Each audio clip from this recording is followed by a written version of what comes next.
Ուրեմն ես կուզեմ նաև թարգմանեմ այս պատմությունը, որը յուրահատուկ պատմություն է, միլիոնատերը ինքը ինչը կվարձե մի հատ դայագի իրա հաշմանդամ երեխի համար ու այն ինչ որ կտեսնի իժականում իժան կցնցե։ Իսկ այժմ թարգմանեմ պատմությունը ամբողջությամբ։ Ադամ Ռիվսը սովորել էր ամեն բան պահել հսկողության տակ։ Նա միլիոնատեր էր կամ մեծահարուստ էր և ինչպես նաև շատ հաջողակ գործարար և ամենից առաջ նա հայր էր։ Նա ուներ մի որդի, որի անունը Լիամ էր։ Նա իր ծնունդից հաշմանդամ էր և կանված էր հաշմանդամի սայլակի վրա։ Ադամը ամեն ինչ անում էր, որպեսզի իր երեխան իրեն լավ զգար,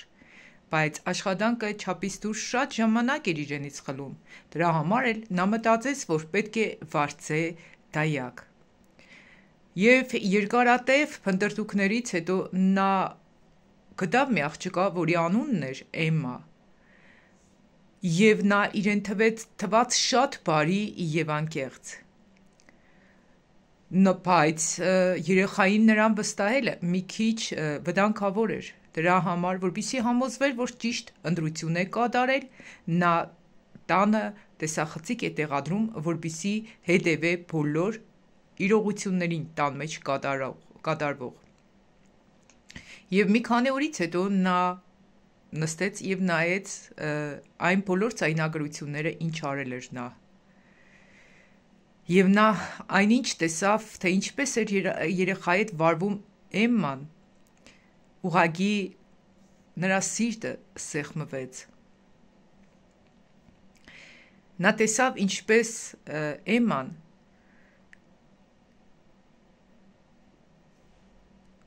նստել էր հատակի վրա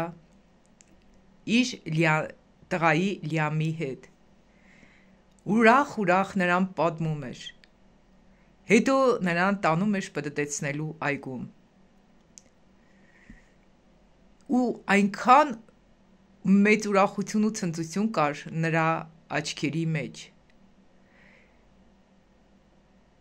Եվ նա վերցրել էր նրա ձեռքերը երեխայի ձեռքերի մեջ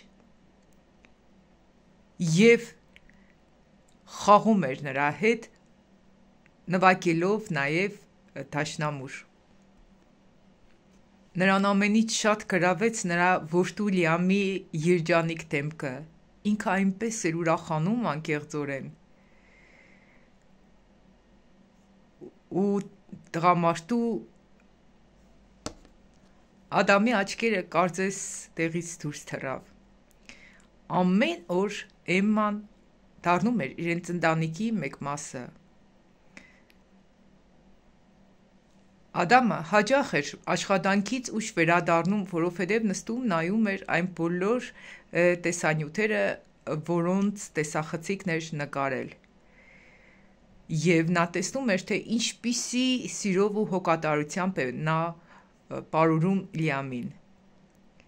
ինչքան համբերատարությամբ է նրան բացատրում նորը, ինչպես է նրան պայծառջուեցանում, օգնում, երբ որ ինչ-որ բան իր մոտ չի ստացվում։ Մի անգամ էլ նա եկավ ու գտավ նրանց այնտեղ, որտեղ աղջիկը երգում էր օրորոցային երգ։ Այդ ժամանակ Ադամը ասաց. «Դու զարմանալի մարդ ես, Էմմա»։ Իսկ նա պարզապես ժպտաց։ Եվ այդ օրվանից հետո նրանց խոսակցությունները երկարում էին, նրանց հայացքները դառնում էր ավելի տաք։ Եվ Ադամը հասկացավ, որ նա այլևս չի կարող ապրել առանց Էմմայի։ Մի տարի անց Էմմային Ադամը ամուսնության առաջարկ արավ, և Էմման ուրախությամբ ընդունեց։ Եվ երբ որ նրանք ունեցան առաջին երեխան, Լիամը առաջինն էր,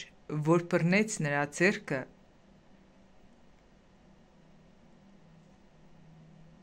և իրականում բոլորը անչափ ուրախ էին իրենց ընտանիքով,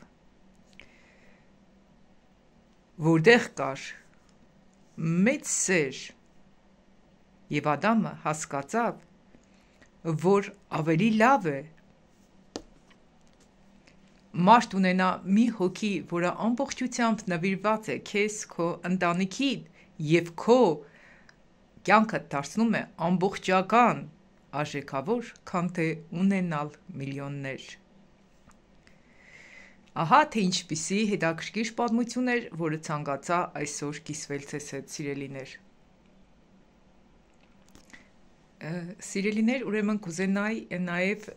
ձեզ հետ կիսվել աստվածաշնչյան խոսքերով, թե ինչքան կարևոր է, երբ որ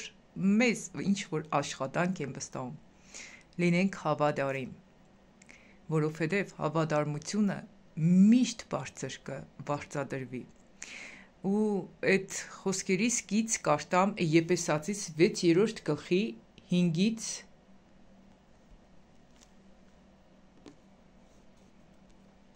խոսքերը։ Ծառաներ, հնազանդ եղեք ձեր մարմնավոր տերերին ահով ու թողով, ձեր սրտի միամտությունով,